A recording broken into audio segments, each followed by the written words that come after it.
Selamat hari Minggu, saudara sekalian. Saya percaya dimanapun saudara berada, semua aman dalam lindungan Tuhan. Pada edisi Voice of Pentecost kali ini, kita akan membahas bagaimana memperkatakan Mazmur 91 dengan benar. Sekarang wabah COVID-19 masih melanda Indonesia dan juga negara-negara lainnya. Umumnya, pemimpin gereja serta jemaat merujuk kepada teks Mazmur 91 sebagai doa permohonan perlindungan dari wabah COVID ini ataupun ancaman lainnya. Di gereja kita sendiri, gembala sidang dan pembina sudah mendapatkan tuntunan Roh Kudus mengenai memperkatakan Mazmur 91 beberapa tahun terakhir.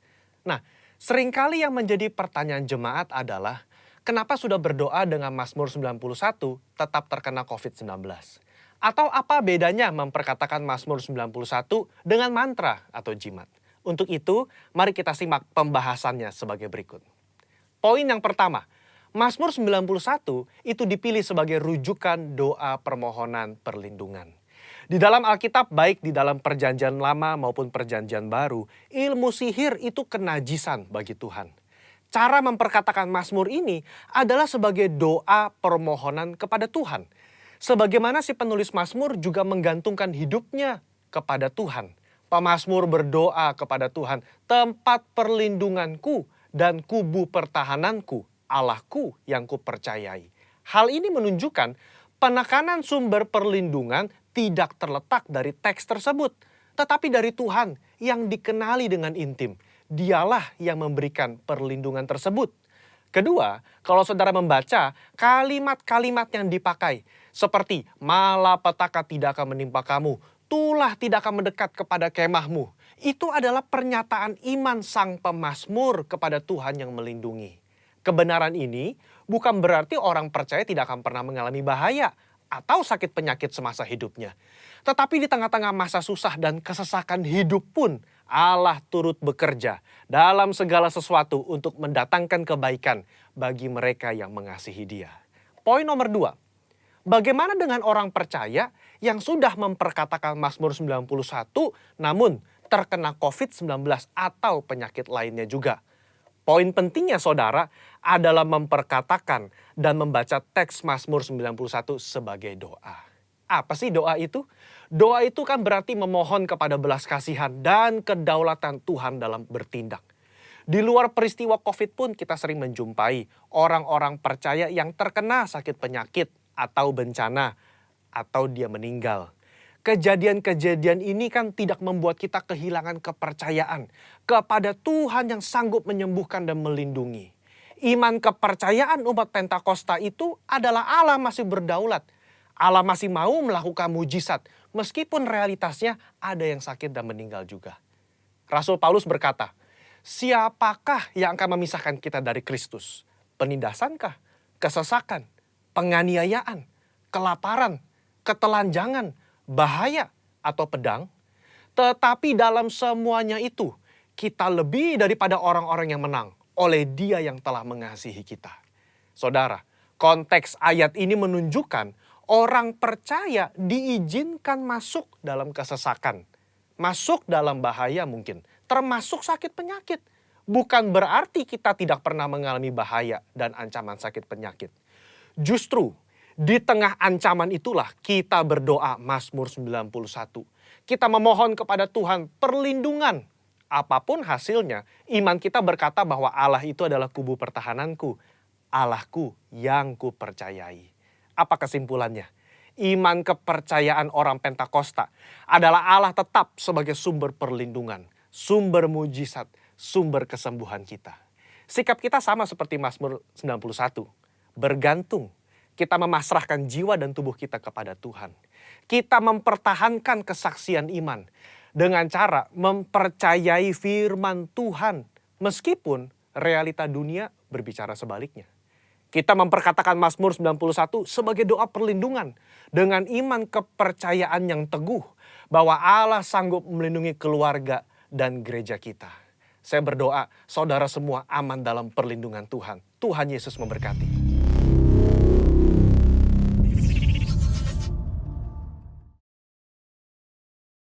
Saya ucapkan shalom, shalom. Dimanapun kita berada, saya berdoa damai sejahtera Tuhan turun atas setiap kita.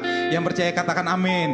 Dalam Mazmur 150 ayat 6 berkata, biarlah segala yang bernafas memuji Tuhan. Haleluya. Saya yakin dan percaya setiap kita yang masih bernafas, masih ingin untuk tetap memuji Tuhan. Amin. Karena Tuhan mengaruniakan kekuatan kepada kita untuk memasyurkan namanya. Haleluya. Mari kita nyanyikan pujian ini bersama-sama.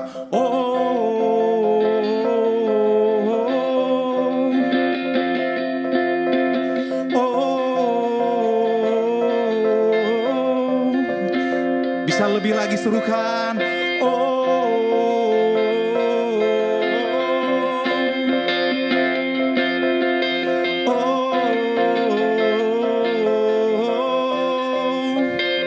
Nyanyikan yuk.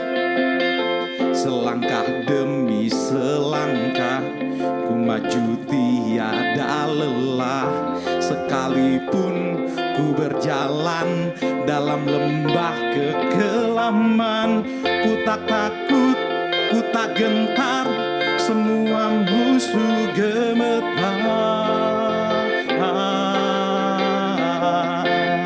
Nyatakan imanku, imanku tak perlu besar, cukup sebutir pun dahsyat. Karena Dia yang bekerja, bukanlah kuat gagahku. Ku tak takut, ku tak gentar, semua musuh gemetar. Nyatakan semua musuh gemetar. Yesus, Yesus, Tuhan, Engkau yang selalu bekerja dalam hidupku dan telah menjadi kuatku. Sekarang aku selalu kan meninggikanmu, kesetiaanmu besar di dalam.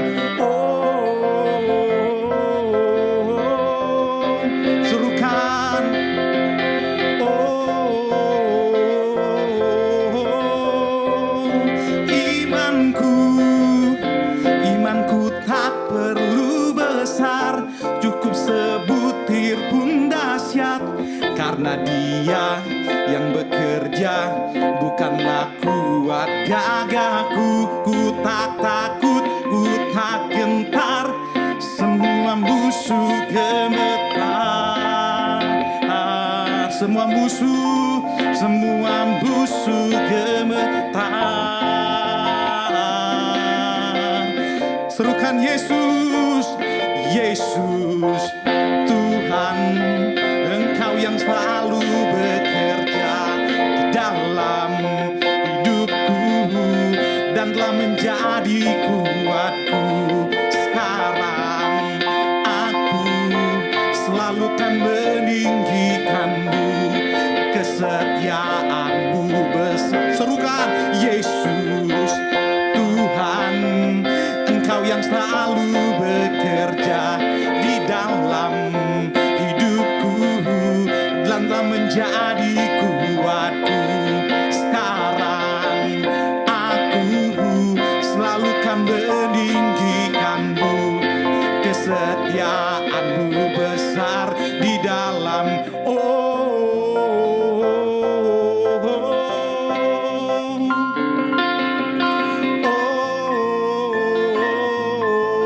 Serukan lebih lagi.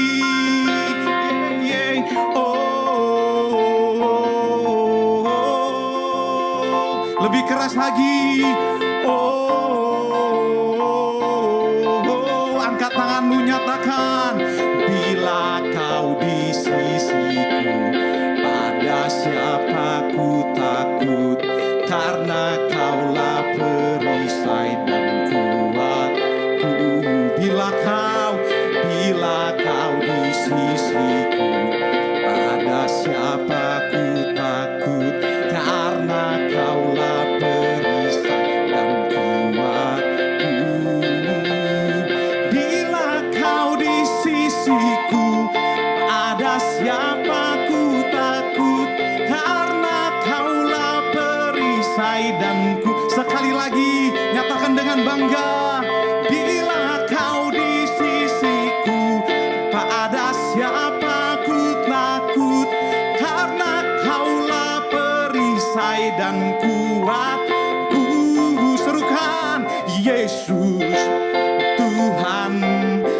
Engkau yang selalu bekerja di dalam hidupku dan telah menjadi kuatku. Sekarang aku selalu kan meninggikanmu, kesetiaanmu. Sekali lagi, Yesus Tuhan, Engkau yang selalu bekerja di dalam hidupku dan telah menjadi kuatku. Sekarang aku selalu kan meninggikanmu, kesetiaanmu besar di dalam. Kau besar di dalam. Sekali lagi, kau besar di dalamku. Haleluya, haleluya. Kau ajaib, kau besar ya Tuhan. Haleluya.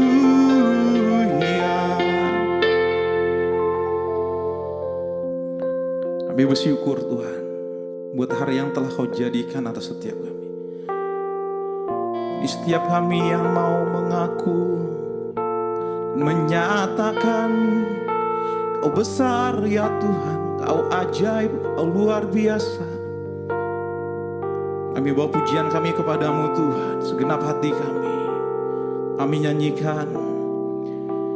Dimuliakan,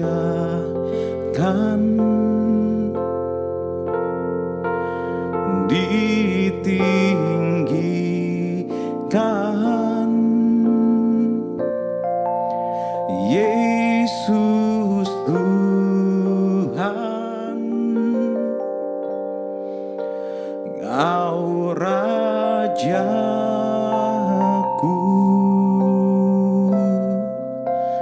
yang bertata,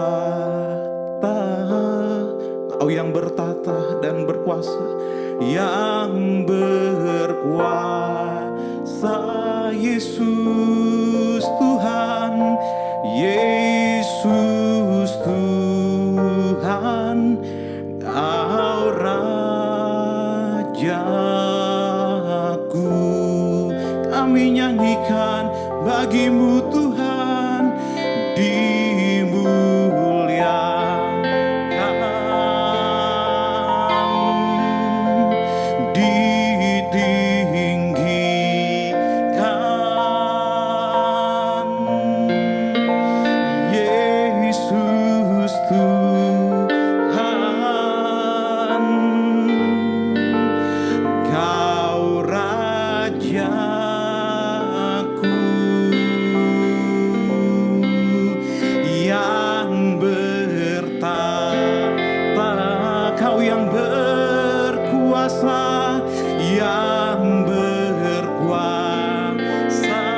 Yesus Tuhan, Yesus Tuhan, Kau Rajaku. Lebih lagi angkat suaramu, nyanyikan. Dimuliakan selamanya, Kau yang ditinggikan ya Tuhan.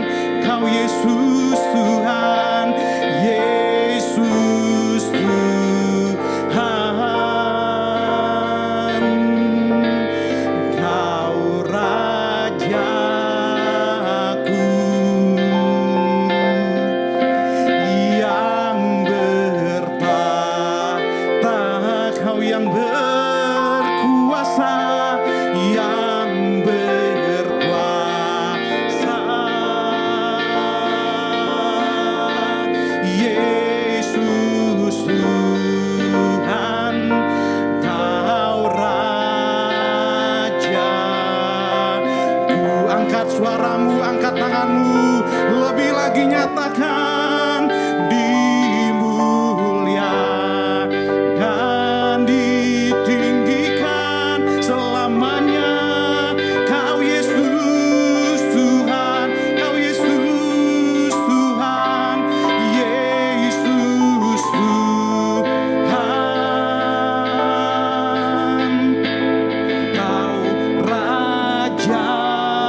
Kau Yesus Tuhan. Terpujilah Kau Yesus Tuhan. Selamanya. Biar rabata karabasi, sede karabasi. Kami buka tangan kami di hadapan-Mu Tuhan. Sebab Kau Allah yang mulia. Sebab Kau Allah yang dahsyat. Haleluya. Ya Rabasyandi. Sede karabasyambo ya Rabasyandi. Buka tanganmu lebih lagi. Sembah Dia.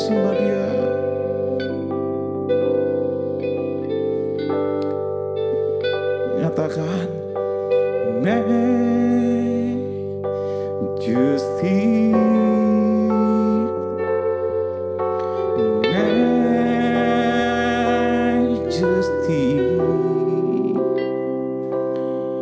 Your grace has found me just as I am, empty-handed but alive in Your hand.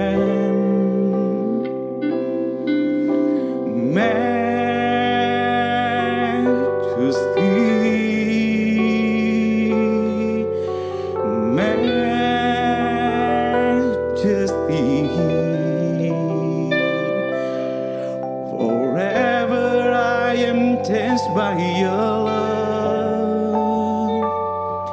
In the presence of Your majesty, everybody singing majesty, majesty, majesty, majesty.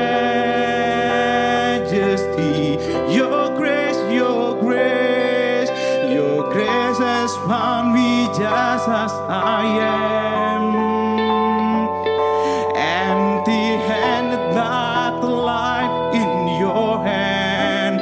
We sing majesty to You, Lord God, majesty.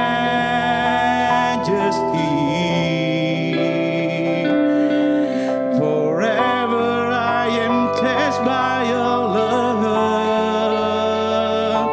In the presence of Your Come on, more sing majesty, majesty, majesty.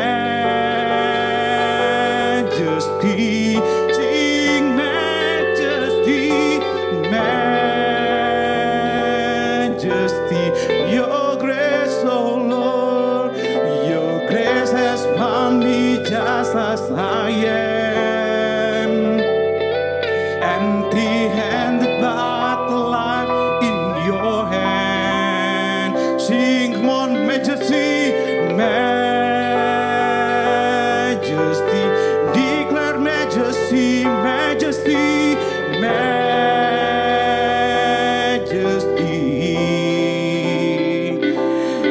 Forever I am changed by Your love.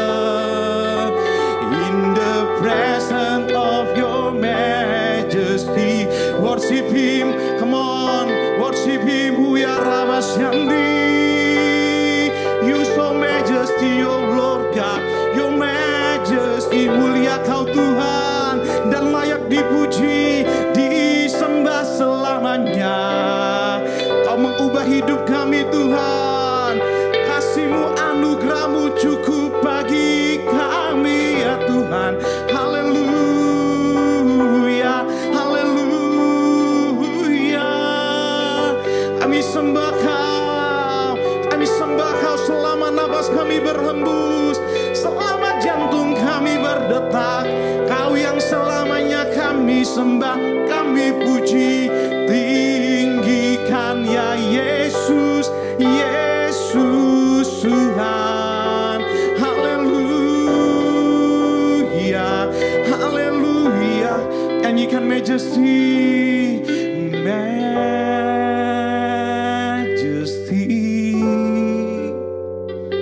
majesty, majesty. Your grace, Lord, Your grace has found me just as I am, empty-handed but alive in your hand, singing majesty, majesty, singing majesty, majesty to you, Lord God. Forever I am changed by your love. In the presence of your majesty, sing forever I am changed. Forever I am changed by your love. In the presence of your majesty, sing one more time. Forever I am changed. Forever I am changed by your love. In the presence of your majesty,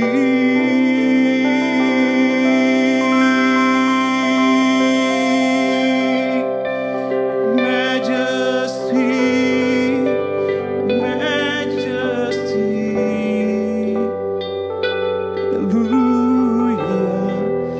Hallelujah, hallelujah.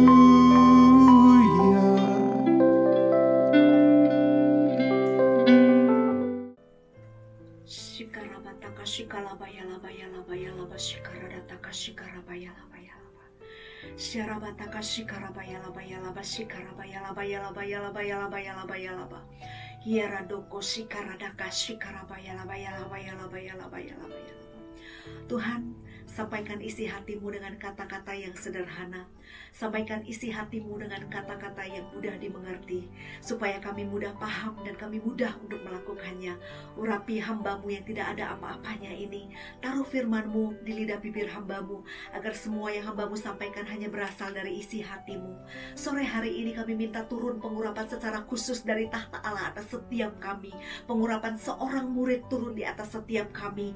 Buka mata rohani dan telinga rohani kami di dalam nama Yesus. Berikan kami kecerdasan spiritual untuk menangkap hanya isi hati Tuhan. Singkapkan semua yang tersembunyi Tuhan, supaya kami lebih lagi paham tentang apa yang Tuhan mau dan kami sanggup melakukannya.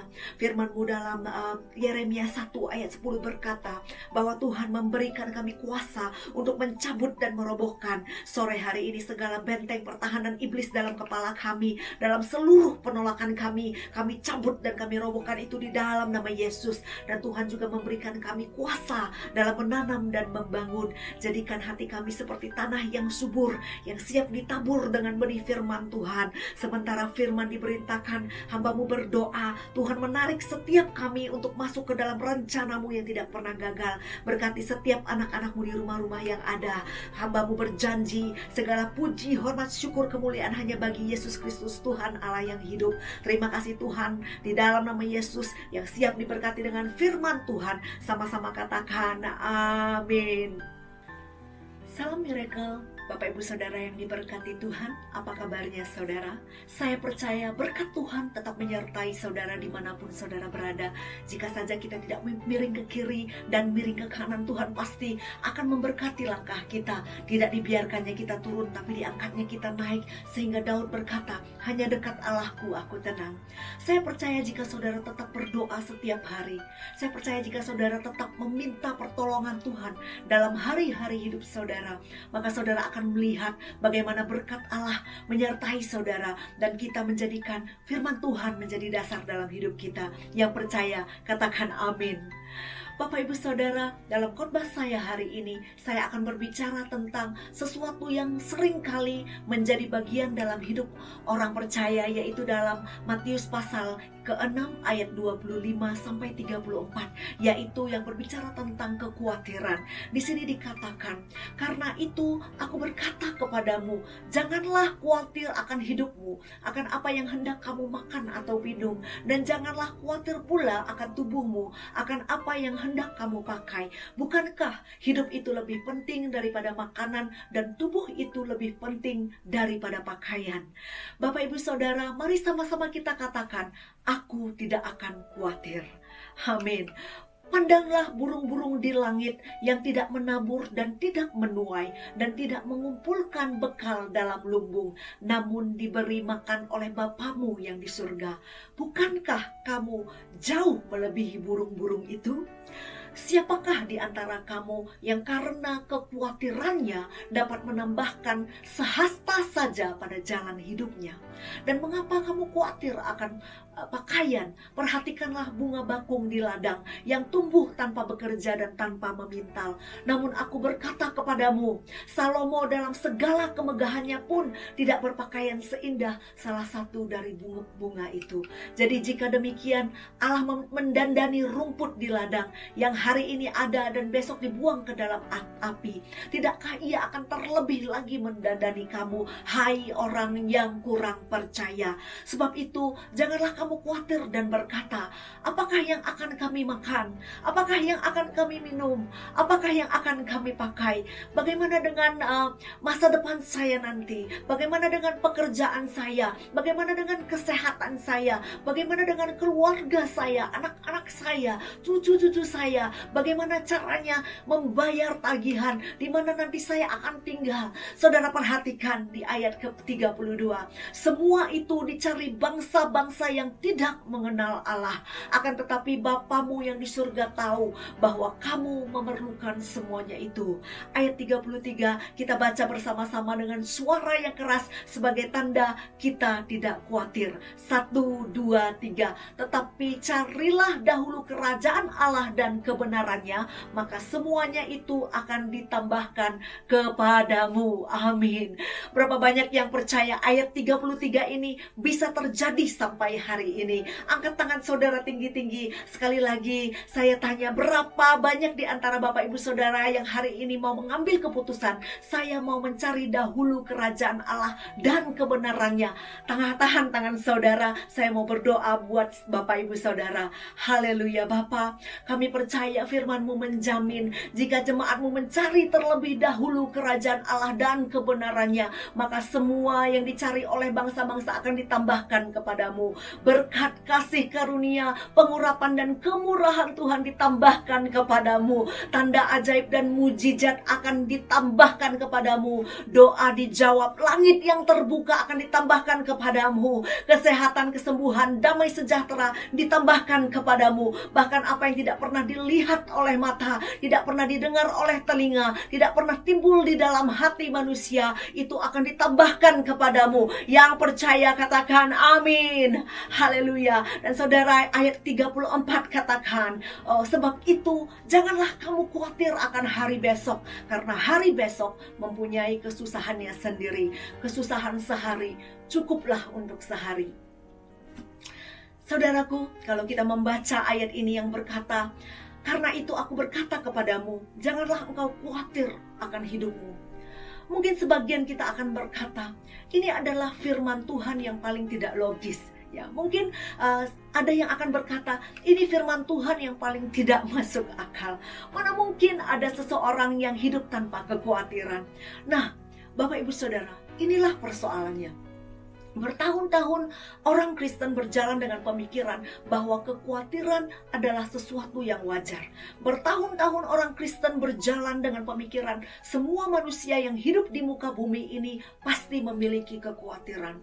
Saudara, Allah kita adalah Allah yang bijaksana. Yesus tidak mungkin perintahkan sesuatu yang tidak bisa kita buat. Jika Yesus berkata kita bisa hidup tanpa kekhawatiran, masakan Dia menuntut sesuatu yang tidak bisa kita kerjakan? Coba saudara renungkan sedikit.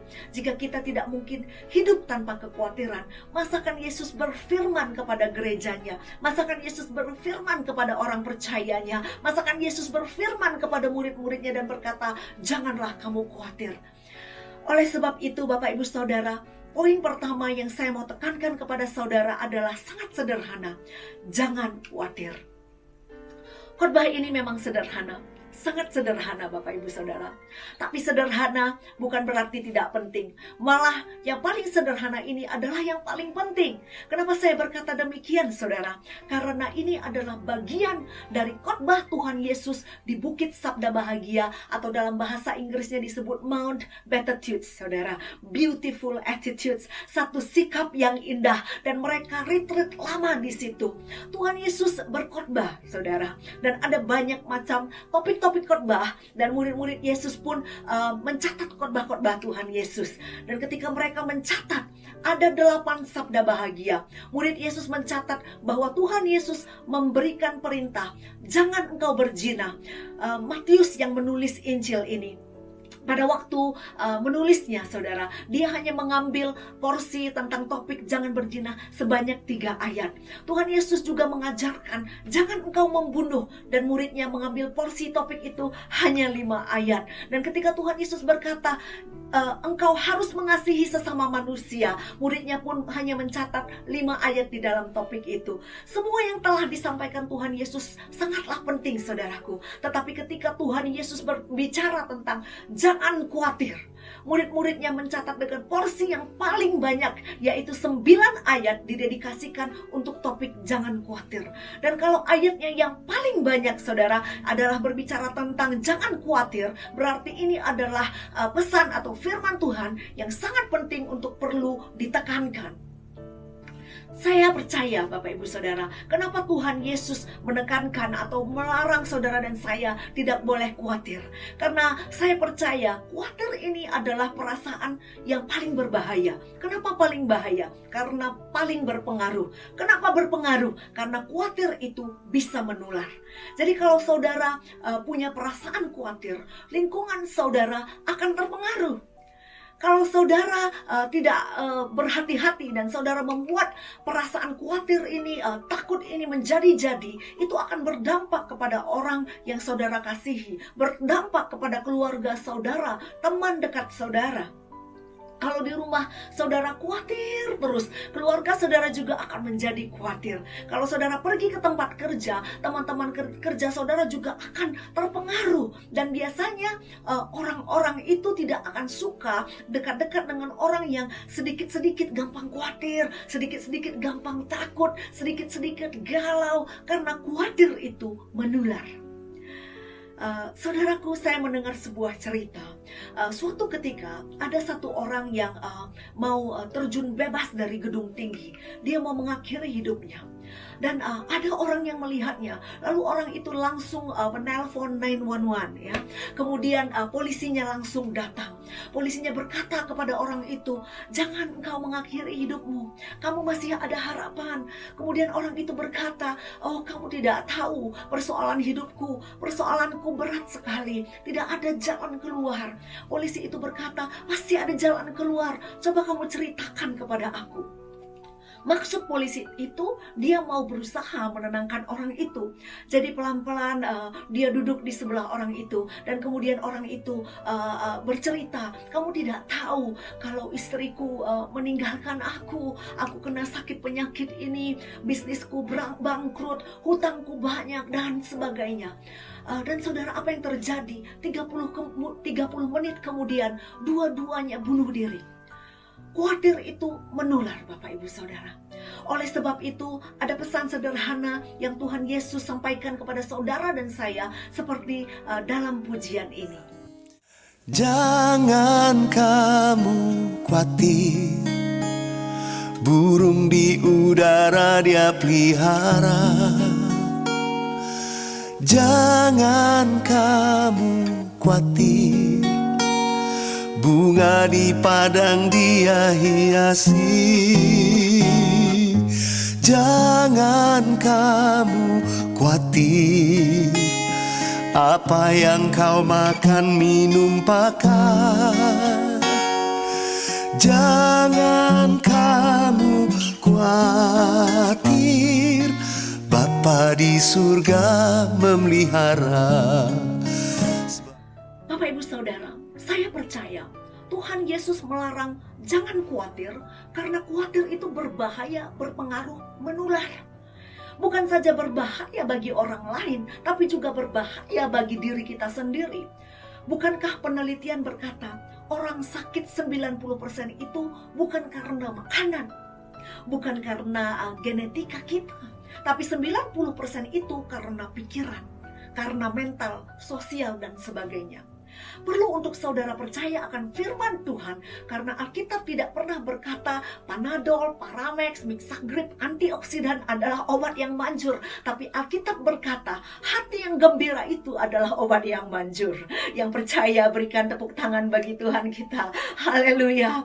Saudaraku, bagaimana supaya kita bisa mempunyai hati yang gembira, hati yang mengucap syukur. Hati ini tidak boleh khawatir, karena kekhawatiran itu tidak membantu sama sekali. Kekhawatiran itu tidak bisa mengerjakan apa-apa dalam hidup seseorang. Yesus sendiri yang berkata dalam ayat yang ke-27, siapakah di antara kamu yang karena kekhawatirannya dapat menambahkan sehasta saja pada jalan hidupnya? Dengan kata lain, Yesus mau berkata, siapa orang yang karena kekhawatirannya dapat menyelesaikan persoalannya? Dengan kata lain, Yesus mau berkata, siapa orang yang karena kekhawatirannya dapat menambahkan sesuatu dalam hidupnya? Siapa orang yang karena kekhawatirannya bisa menambah 1 menit umurnya? Enggak bisa, saudara. Makanya Tuhan Yesus berkata, pandanglah burung-burung di langit. Lukas mencatat, pandang burung gagak di langit, pandang burung pipit, pandang burung-burung itu. Burung-burung itu tidak pernah bekerja, burung-burung itu tidak pernah menanam, burung-burung itu tidak pernah menuai, tidak pernah menabur, burung-burung itu tidak pernah mengumpulkan bekal dalam gudang, tidak pernah mengumpulkan bekal dalam lumbung, namun dipelihara oleh Bapamu di surga. Oh Bapak Ibu Saudara, engkau melebihi daripada burung-burung di udara. Dan saya mau sampaikan kepada saudara, Tuhan itu sayang kepada saudara. Oh haleluya, saya mau sampaikan kepada saudara, kalau dia sayang burung, saudara lebih disayang daripada burung. Yang percaya katakan amin. Berikan tepuk tangan yang meriah buat Tuhan. Katakan haleluya.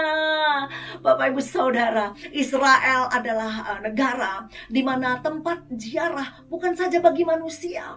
Bukan hanya manusia yang pergi ke tanah suci untuk berziarah, tapi Israel juga adalah tempat ziarahnya burung-burung. Loh, Pastor Rilis kok bisa berkata seperti itu? Apakah itu benar? Loh, itu benar saudaraku. Kalau saudara lihat di berita-berita, dan ini adalah salah satu artikel, dan saudara bisa lihat mengapa Israel itu disebut sebagai tempat ziarah untuk burung-burung dan untuk bird watchers. Ya, bird watchers itu peneropong burung, Bapak Ibu Saudara, ahli-ahli burung. Misalnya dari universitas, dari kebun binatang, dari Discovery Channel, seluruh dunia datang ke Israel. Dan jumlah orang-orang yang datang ke sana enggak tanggung-tanggung saudaraku. 50.000 orang ke Israel, ke tanah Galilea, ke lembah Hula, saudara. Kenapa begitu banyak orang datang ke sana, saudara? Oh, karena ada, saudara, 500 juta burung dari 550 spesies. Dan itu hampir global spesies dari semua burung yang ada di muka bumi ini, yang setiap tahun, saudara, berziarah ke Israel. Wow, saudara, makanya disebut keajaiban dunia yang ke-8 karena ada 500 juta burung di sana. Wow, sungguh luar biasa bukan Bapak Ibu Saudara? Jadi 500 juta burung ini berziarah setiap tahun ke Israel. Kenapa saudara? Kalau saudara perhatikan, Yerusalem itu saudara ada di pusat peta dunia zaman dahulu. Yerusalem ada di tengah, di antara benua Asia, Eropa, dan Afrika. Makanya saudara, semua burung yang mau migran saudara dari benua Eropa ke Afrika atau Asia pasti lewat Israel. Kenapa saudara? Karena burung pasti capek kalau terbang jauh dan mereka istirahat di Israel. Jadi Israel adalah tempat istirahatnya burung-burung. Makanya Israel itu sampai hari ini memberikan 8 juta ton jagung untuk burung-burung itu makan. Bukankah ini saudara sungguh luar biasa? Inilah yang Tuhan Yesus katakan, lihatlah burung-burung saja dapat tempat istirahat di Israel. Apalagi saudara dan saya, kita pun bisa beristirahat dalam hadirat Tuhan, ketika kita datang berdoa, ketika kita datang memuji menyembah Tuhan, dan kita akan mendapatkan kekuatan yang baru, semangat yang baru, damai sejahtera yang melampaui akal budi kita. Yang setuju katakan amin. Mari berikan tepuk tangan yang meriah buat Tuhan Yesus. Haleluya, haleluya, haleluya.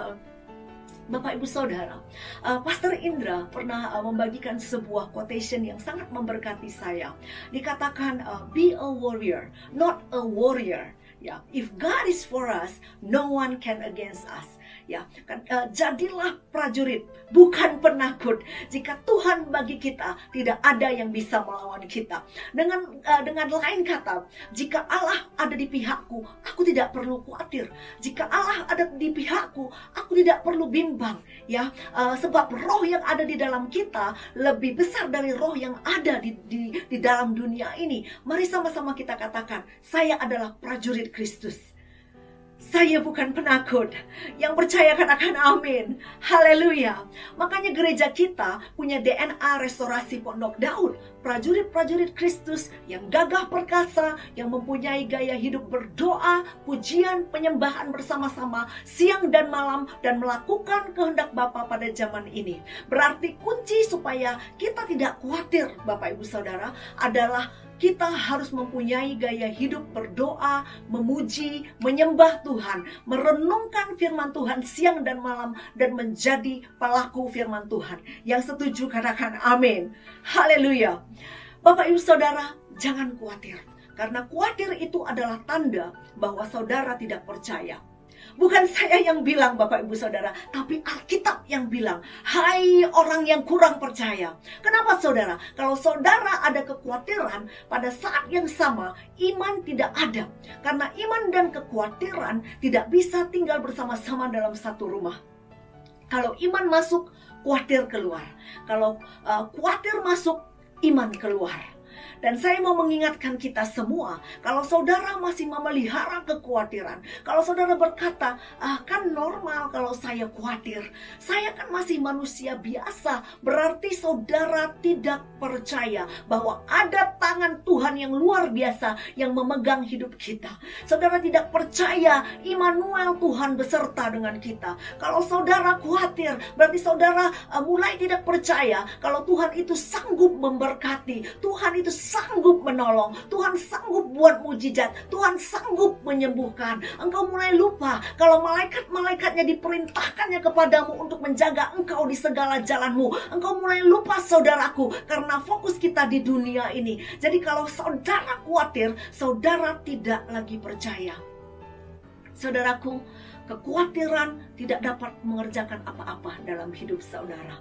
Kekhawatiran justru membuat saudara kehilangan iman saudara. Kekhawatiran justru membuat saudara takut. Kekhawatiran justru membuat saudara semakin ragu menatap hidup ini. Kekhawatiran justru membuat saudara semakin bimbang menghadapi pergumulan hidup. Kekhawatiran membuat saudara patah semangat. Kekhawatiran melemahkan semangat saudara. Tetapi dalam Yesus kita akan bangkit dan percaya bahwa pertolongan Tuhan selalu datang tepat pada waktunya. Gadanya, tongkatnya, itulah yang menyertai kita di lembah kekelaman. Roh yang ada di dalam kita lebih besar daripada semua roh yang ada di dunia ini. Dan kita adalah anak-anak Allah, dan kita tidak akan jatuh sampai tergeletak, sebab Tuhan menopang kita. Yang percaya katakan amin. Haleluya. Oh, terima kasih Tuhan. Oh, sekali lagi Bapak Ibu Saudara, saya mau ingatkan saudara, kekhawatiran bukanlah hal yang biasa. Tidak harus setiap orang hidup dalam kekhawatiran. Kekhawatiran adalah konsep yang salah yang ditaruh setan dalam hidup manusia bertahun-tahun, sehingga manusia hidup dalam kekhawatiran. Kalau saya bisa kasih satu ilustrasi saudara, saya dan keluarga kalau pulang saudara dari Medan ke Sydney, kami harus transit dulu di Singapura, saudara. Dan kami selalu ambil pesawat yang malam untuk kembali ke Sydney, biar anak-anak bisa istirahat dulu sebelum kami melanjutkan penerbangan yang panjang ke Sydney ya. Dan ternyata saudaraku, saya pelajari ya, pilot yang mengendalikan pesawat di malam hari itu sebetulnya tidak bisa melihat apa-apa. Lah, terus berdasarkan apa pilot mengendalikan mengendalikan pesawatnya, kalau dia tidak bisa melihat apa-apa di malam hari, Bapak Ibu Saudara. Bukan berdasarkan apa yang dilihat oleh matanya, tapi berdasarkan iman kepada komputer-komputer. Bapak Ibu Saudara, kalau komputer bilang kamu arahnya benar, pilot akan percaya saja sama GPS-nya. Kalau komputer bilang tidak ada badai, pilot akan percaya saja. Kalau komputer bilang ketinggianmu segini, pilot akan percaya saja. Kenapa saya cerita ini kepada saudara? Memang kadang-kadang Bapak Ibu Saudara, secara mata jasmani kita lihat gelap. Kita tidak tahu masa depan kita. Kita tidak tahu kapan wabah corona ini akan berakhir. Tapi saya mau katakan kepada saudara, kita tidak boleh khawatir. Karena hidup kita ini bukan karena melihat, tapi kita hidup karena percaya. Dan kita harus percaya, sekalipun masa depan kita kelihatannya gelap, tapi kita tahu yang memegang masa depan kita namanya Yesus Kristus Tuhan. Dan kalau Yesus yang memegang masa depan kita pasti baik. Jalan kita pasti diberkati. Yang percaya katakan amin. Oh, yang percaya berikan tepuk tangan yang meriah buat Tuhan. Haleluya, haleluya. Oleh sebab itu saudaraku, jangan khawatir. Mungkin anak saudara jauh dari saudara. Mungkin orang tua saudara jauh dari saudara. Mungkin orang-orang yang engkau kasihi begitu jauh dari saudara. Dan kadangkala timbul dalam hati saudara, bagaimana keadaan mereka. Mungkin saudara sedang diperhadapkan dengan keadaan keuangan yang sangat berat sekali. Mungkin saudara diperhadapkan dengan satu tanggung jawab yang sukar untuk saudara kerjakan. Tetapi hari ini saya mau beritahu kepada saudara, kekhawatiran bisa menggoda saudara, tetapi kita bisa berdiri tegak dan berkata, aku tidak mau hidup dalam kekhawatiran. Firman Tuhan berkata, Dia adalah Jehovah Jireh, Tuhan Allahku akan memenuhi, mencukupi kebutuhanmu, keperluanmu menurut kekayaan dan kemuliaannya dalam Kristus Yesus. Makanya kita bisa punya hati yang gembira, kita bisa sukacita, kita bisa ibadah. Karena apa? Karena kita tahu kita hidup karena iman dan kita membuang kekhawatiran kita. Yang setuju katakan amin. Bapak Ibu Saudara, poin yang pertama adalah jangan khawatir. Poin kedua adalah carilah dahulu kerajaan Allah. Carilah dahulu kerajaan Allah. Ada sesuatu yang extraordinary di sini Bapak Ibu Saudara. Karena kalau saudara melihat topik kekhawatiran 9 ayat itu, tiba-tiba Tuhan Yesus bisa memasukkan satu ayat di tengah-tengah itu. Tetapi carilah dahulu kerajaan Allah dan kebenarannya, maka semuanya itu akan ditambahkan kepadamu. Amin. Jadi ternyata ini adalah kunci supaya saudara tidak khawatir. Kenapa saya berkata demikian saudara? Karena salah dalam menentukan prioritas hidup dapat mengakibatkan kekhawatiran dalam hidup Anda. Sekali lagi saya ulangi saudara, salah dalam menentukan prioritas hidup dapat mengakibatkan kekhawatiran dalam hidup Anda. Kalau yang saudara prioritaskan adalah uang, saudara sibuk memikirkan uang, bagaimana karir saudara, bagaimana supaya bisa kaya, bagaimana mengejar omset, bagaimana supaya bisa dipromosikan dan sebagainya saudara. Dan saudara fokus di situ, tidur mikir itu, mandi mikir itu, makan mikir itu saudara. Jadi kalau fokus dan prioritas saudara kepada hal itu, pantas saja saudara gampang khawatir tentang keuangan. Atau kalau yang saudara prioritaskan adalah cinta. Oh, gimana ininya? Kok orang lain dapat bunga, saya tidak dapat bunga setiap Valentine. Oh, gimana kok pasangan saya kok nggak berubah-berubah? Kalau itu saja yang saudara renungkan siang dan malam, maka saudara akan gampang khawatir akan apa yang saudara renungkan, karena itu adalah prioritas hidup saudara. Itu sebabnya Tuhan berkata, kalau engkau mau hidup bebas dari kekhawatiran, saudara dan saya fokusnya harus Tuhan. Saya berdoa biar Tuhanlah yang menjadi prioritas yang ditinggikan. Biar Tuhan Yesus yang menjadi nomor 1 dalam kehidupan jemaat GBI Miracle Service Sydney. Yang mau katakan amin. Ayo berikan tepuk tangan yang luar biasa buat Tuhan. Haleluya.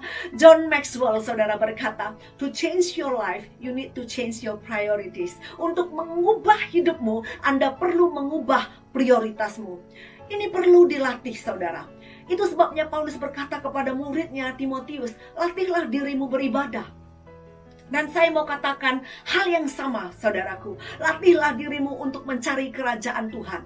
Latihlah dirimu untuk mencari hadirat-Nya. Latihlah dirimu untuk berdoa, untuk membaca firman. Latihlah dirimu untuk mengucap syukur. Latihlah dirimu untuk memuji menyembah Tuhan. Latihlah dirimu untuk berdoa puasa. Latihlah dirimu untuk beribadah dengan serius. Latihlah dirimu, saudara, untuk melayani Tuhan. Carilah kerajaan Tuhan dengan segenap hatimu, dengan segenap jiwamu, dengan segenap akal budi dan kekuatanmu. Yang mau katakan amin, yang mau berikan tepuk tangan buat Tuhan, katakan haleluya. Bapak ibu saudara, keadaan saudara baik atau tidak baik, kantong saudara tebal atau tidak tebal, kita tetap beribadah, kita tetap melayani Tuhan. Kita ada di atas gunung maupun di lembah, saudara dan saya, kita akan tetap beribadah, kita akan tetap memuji menyembah Tuhan, kita akan tetap berdoa, kita akan tetap melayani Tuhan. Sekali Yesus, tetap Yesus. Yang setuju katakan amin, yang setuju katakan amin. Haleluya, haleluya. Saudara, ada sebuah kisah dari negara Armenia di tahun 1998. Ya, dikatakan pada tahun itu terjadi gempa bumi yang sangat besar dan 500.000 orang terluka akibat dari gempa bumi tersebut.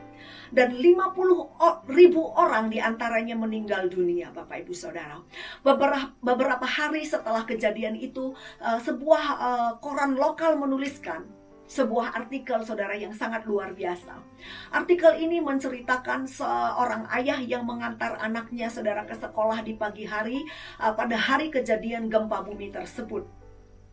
Setelah ia menurunkan anaknya, dia mengatakan kepada anaknya, I love you. Ya, I will see you later. Sampai ketemu nanti sore anakku. Have a nice day at school. Dan setelah itu ayahnya melanjutkan perjalanannya menuju ke kantor. Tapi di tengah perjalanannya ke kantor, saudara, dia melihat jalanan di depannya itu mulai goyang dan retak. Dan dia pun sangat terkejut. Ya saudara, dia melihat kaca spion, saudara, di mobilnya. Dan dia melihat di belakangnya semua gedung-gedung mulai goyang. Dan semua gedung-gedung mulai goyang dengan begitu luar biasa. Gedung-gedung itu retak dan kemudian runtuh. Tanpa berpikir dua kali, ayah tersebut langsung berputar arah dan kembali berjalan menuju ke sekolah dari anaknya tersebut. Dan setelah dia tiba, saudara, di tempat sekolah anaknya, dia melihat, saudara, bahwa bangunan sekolah anaknya sudah tidak ada. Bangunan sekolahnya sudah hilang. Yang tersisa, saudara, hanya puing-puing yang hancur berantakan. Dengan air mata berlinang dari matanya, dia keluar dari mobil dan dia langsung bergegas menuju ke bangunan yang sudah hancur tersebut. Dia tidak lagi tutup pintu mobil. Dia tidak lagi matiin mesin mobilnya, Bapak Ibu Saudara. Dia sudah tidak peduli lagi apa yang terjadi dengan mobilnya. Dia mencari, saudara, kira-kira di mana letak kelas anaknya. Dan setelah dia menemukannya, saudara, dia langsung berlutut. Dia langsung menggali, saudara. Dia menggali dan terus menggali. Para orang-orang, saudara, datang kepada bapak ini dan berkata, Pak, udah Pak, ngapain Anda terus menggali? Anda tidak mungkin bisa menggali semuanya sendirian. Mending kita tunggu tim pemadam kebakaran. Mending kita tunggu tim emergency. Biar mereka saja yang membantu kita menggali. Tapi bapak ini tidak mau mendengarkan orang-orang itu. Dia terus menggali, karena dia tahu, saudara, tim penyelamat, tim pemadam kebakaran, tim emergency, mereka semua pasti sibuk sedang menyelamatkan orang-orang lain di tempat lain. Dan dia tahu, saudara, bahwa di sini kemungkinan besar ada anaknya. Dan dia tahu dia harus menolong anaknya. Kemudian dia terus menggali, dan terus menggali. Bapak Ibu Saudara, setelah 24 jam dia terus menggali, orang-orang mulai iba melihat bapak ini, saudara. Ya, mereka membawa bapak ini makanan dan minuman. Tapi dia menolak untuk makan. Dia tidak mau makan sama sekali. Dia terus menggali, saudara. Dia terus menggali. Dan setelah 36 jam dia menggali, oh Bapak Ibu Saudara, dia mendengar suara minta tolong. Tolong. Dan dengan sekejap, saudara, dia langsung berseru kepada orang-orang di sana, tolong bantu saya. Karena saya mendengar ada suara orang di bawah ini, tolong bantu saya angkat batu besar ini. Akhirnya saudara, beberapa pemuda datang membantu bapak ini mengangkat sebuah batu besar di hadapan mereka. Dan mereka pun menyingkirkan batu yang besar itu. Setelah itu saudara, mereka lihat ke bawah dan mereka saudara menyaksikan ada 13 orang anak SD saudara, dan seorang guru yang terluka cukup parah saudara, tetapi masih hidup. Setelah mereka dikeluarkan saudaraku, dan ditemukan ternyata salah satu dari 13 anak SD itu adalah anak dari ayah ini. Dia langsung berlari saudara kepada ayahnya. Dia memeluk ayahnya dan mengatakan, "Ayah, aku terus mengatakan kepada yang lain bahwa ayahku pasti akan datang untuk menolongku. Kamu pasti akan datang untuk menyelamatkan kami semua." Wow saudaraku, cerita yang sangat luar biasa bukan? Ya, mengapa saya begitu menyukai kisah ini saudaraku? Pertama-tama karena kisah ini merupakan kisah yang nyata. Dan lebih dari itu saudara, kisah ini menceritakan tentang seorang ayah di bumi yang begitu mengasihi anaknya dan mau menolong anaknya. Dan Tuhan Yesus sendiri yang mengatakan dalam firman-Nya, jika seorang ayah di bumi yang mengenal yang namanya berbuat dosa dapat begitu mengasihi anaknya dan mau menolong anaknya, apalagi seorang ayah di surga, bagaimana lebih lagi ia mengasihi kita semua dan mau menolong kita semua. Bapak ibu saudara, saya tidak tahu apa yang saudara alami hari-hari ini. Mungkin kalian baru saja kehilangan seorang anggota keluarga yang begitu saudara kasihi. Atau mungkin saudara baru saja kehilangan pekerjaan kalian. Atau mungkin saudara saat ini sedang berada dalam sebuah keadaan atau masalah di mana saudara melihat sepertinya sudah tidak ada jalan keluar. Tapi hari ini saya ingin mengingatkan kepada setiap dari kita bahwa kita memiliki seorang ayah di surga yang begitu mengasihi kita dan mau menolong kita. Bapak ibu saudara, 1 Petrus 5 ayat 7 mengatakan, "Serahkanlah segala kekhawatiranmu kepadanya, sebab ia yang memelihara kamu." Tuhan mengatakan ia mengasihi dari setiap kita. Dia tidak akan pernah meninggalkan kita ataupun membiarkan kita. Percayalah kepadanya Bapak ibu saudara. Janganlah percaya kepada kekhawatiran-kekhawatiranmu. Janganlah percaya kepada ketakutan-ketakutanmu, tapi percayalah kepada Tuhan. Dia sebenarnya sangat mengasihi kita dan mau menolong kita dalam hidup. Kuatkanlah iman saudara menghadapi segala perkara, menghadapi masalah yang besar sekalipun. Ingat, Tuhan tidak pernah memberi pencobaan melebihi kekuatan anak-anaknya. Ingat, bersama Yesus engkau menang. Oh, haleluya. Dan ingat, roh yang ada di dalam saudara lebih besar daripada roh yang ada di dalam dunia ini. Mungkin engkau hari ini sedang menghadapi banyak persoalan, tapi jangan khawatir. Teruslah melangkah bersamanya dalam hidup. Dia senantiasa beserta dengan kita semua. Oh, jangan khawatir saudaraku. Carilah dahulu kerajaan Allah dan kebenarannya, maka semuanya itu akan ditambahkan kepadamu. Yang percaya katakan amin. Haleluya. Yang percaya berikan kemuliaan yang terbaik buat Tuhan Yesus. Haleluya. Haleluya. Terima kasih Tuhan. Terima kasih Yesus. Mari saudaraku, pejamkan mata kita semua. Saya tidak tahu keadaan saudara hari ini, tapi kalau ada di antara saudara yang saat ini dalam keadaan khawatir, engkau khawatir akan kesehatanmu, engkau khawatir akan masa depanmu, engkau khawatir akan anak-anakmu, engkau khawatir akan cucu-cucumu, orang tuamu, mungkin engkau cemas, mungkin engkau kecewa, atau bahkan engkau sudah jauh dari Tuhan. Tapi saat ini waktu engkau mendengar pemberitaan firman Tuhan ini, engkau berkata, "Tuhan, ampuni aku, jamah aku kembali. Tuhan, aku tidak mau khawatir. Aku mau selalu percaya padamu. Aku ingin selalu disayang oleh Tuhan. Tuhan, jangan tinggalkan aku." Kalau saudara ada yang berkata seperti ini, mari taruh tanganmu di dadamu saudara saat ini dan mulai berdoa. Oh, rabataka shikarabata shikalabaya radadaka yalabaya labaya laba. Iya rabataka shalabaya labaya labaya labaya labaya laba. Iya rabataka shalabaya laba ya laba ya laba ya laba ya laba ya laba. Hola batakasya laba ya laba ya laba ya laba ya laba ya laba ya laba. Iya radakasyo hola batakaya laba ya laba ya laba ya laba ya laba ya laba ya laba ya laba. Iya laba takashi karaba ya laba ya laba ya laba ya laba ya laba ya laba ya laba ya laba ya laba. Hora batakasya laba ya laba ya laba ya laba ya laba ya laba ya laba. Hola bataka shalaba yalaba yalaba yalaba yalaba yalaba yalaba. Hola bataka shalaba yalaba yalaba yalaba yalaba yalaba yalaba yalaba. Mari ambil waktu berdoa saudaraku. Katakan, Tuhan Yesus, aku sayang padamu. Katakan saudara, katakan saudara, Tuhan Yesus, aku sayang padamu. Aku mengasihimu Tuhan. Masing-masing berdoa kepada Tuhan. Tuhan, kami semua mengasihimu. Engkau segala-galanya bagi kami. Jangan pernah tinggalkan aku ya Tuhan. Jangan pernah lepaskan pegangan tanganmu ya Tuhan. Tuhan, aku berdoa untuk setiap anak-anakmu laki-laki dan perempuan yang ada di rumah-rumah, di perjalanan ataupun dimanapun mereka berada saat ini. Tuhan, jamah anak-anakmu. Tuhan, jamah kami ya Tuhan. Sayangi kami terus ya Tuhan. Tuhan, curahkan kasih-Mu. Aku berdoa biar pengurapan kasih-Mu saat ini turun atas setiap anak-anak-Mu. Tuhan, jamah, Tuhan jamah, Tuhan jamah. Kami perlu kasih-Mu Tuhan. Kami perlu pelukan-Mu. Iya rabataka syalabayalabayalabayalaba. Tuhan, Engkau melihat setiap anak-anak-Mu dengan bebannya, dengan persoalannya, dengan kegelisahannya. Tuhan, jamah dalam nama Yesus. Hamba-Mu berdoa bagi mereka sekarang ini yang sedang mengalami kekhawatiran yang dalam hidupnya ya Tuhan. Mungkin karena keuangan, kesehatan, karena masalah rumah tangga, karena masalah muda-mudi mereka. Bapak, hamba-Mu berdoa buat mereka di dalam nama Yesus. Jamah mereka.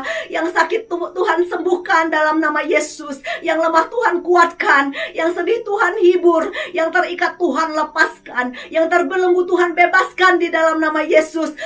Haleluya, di dalam nama Yesus. Segala sakit penyakit, segala kutuk, segala belenggu yang mengikat kami patahkan dan keluar di dalam nama Yesus. Kuasa kesembuhan, mujizat kemenangan kami terima di dalam nama Yesus. Kami percaya Tuhan Yesus tidak pernah berubah dulu, hari ini, dan selama-lamanya. Hari ini dengan iman kami mau nyatakan Tuhan, kami tidak mau khawatir, sebab kekhawatiran dapat melemahkan kami. Itu sebabnya kami mohonkan belas kasihan-Mu di dalam nama Yesus. Engkau bebaskan umat-Mu satu persatu, sehingga mereka boleh hidup dalam iman, mereka boleh hidup dalam kepastian, dan akhirnya boleh melihat mujizat terjadi secara nyata dalam hidup mereka. Terima kasih Bapa, terima kasih. Dengan iman kami percaya pertolongan dari Yesus akan datang tepat pada waktunya. Hanya di dalam nama Yesus kami berdoa dan mengucap syukur. Haleluya. Yang percaya sama-sama kita katakan amin, amin, amin. Tuhan Yesus memberkati.